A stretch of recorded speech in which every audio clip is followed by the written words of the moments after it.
मेरी पहली कमाई आ गई। अब मैं अपनी इस पहली कमाई से अपनी माँ का सपना पूरा करूंगी। देखो री सुनीता, ये तो हमारे मोहल्ले की गरीब धारणा है। अब गरीब लोग भी आने लगे वाटर पार्क में। ये देखो माँ, ऐसा होता है वाटर पार्क। कैसा लगा आपको आपके सपनों के वाटर पार्क को देखकर? बेटी, मेरा सपना था ये वाटर पार्क देखने का, पर हम गरीबों के लिए तो इस वाटर पार्क की टिकट खरीदना संभव ही नहीं था।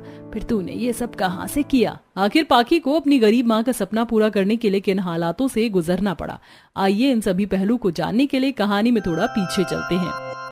माँ, पिताजी की तबीयत हमेशा खराब ही क्यों रहती है? अब मैं अपनी बेटी को कैसे बताऊं कि उसके पिता की दोनों किडनी खराब हो चुकी है और पल दो पल के मेहमान हैं उसके पिता। बेटी, बाहर गर्मी बहुत ज्यादा पड़ रही है ना, इसीलिए तेरे पिता की तबीयत कुछ ठीक नहीं रहती।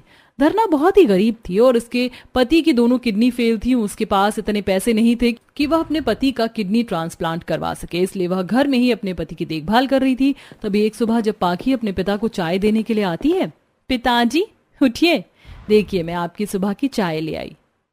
पिताजी? अरे पिताजी, कुछ बोल क्यों नहीं रहे?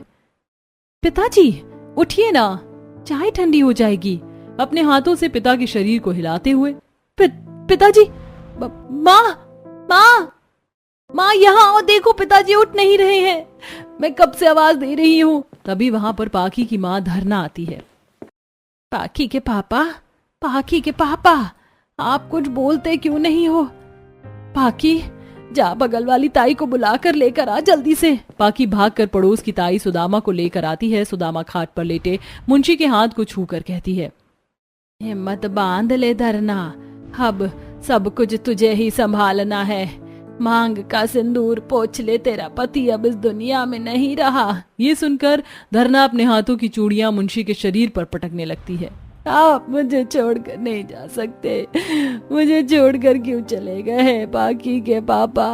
पिताजी, आंखें खोलो ना पिताजी, पिताजी।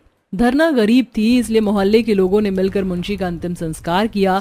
मुंशी के गुजर जाने के बाद धरना लोगों के घर में नौकरी का काम करके 2 पैसे कमाकर अपनी बेटी को पढ़ा लिखा रही थी। एक दिन दोपहर में पाखी अपनी परीक्षा की तैयारी कर रही होती है कि तभी इलेक्ट्रिसिटी वाले आकर उनकी बिजली काट रहे होते हैं। अरे भाई साहब, इतनी गर्मी पड़ रही है और आपने हमारे घर की बिजली काट दी। इतनी गर्मी में हम बिना लाइट पंखे के कैसे रहेंगे? तभी वहां पर पाखी भी आ जाती है।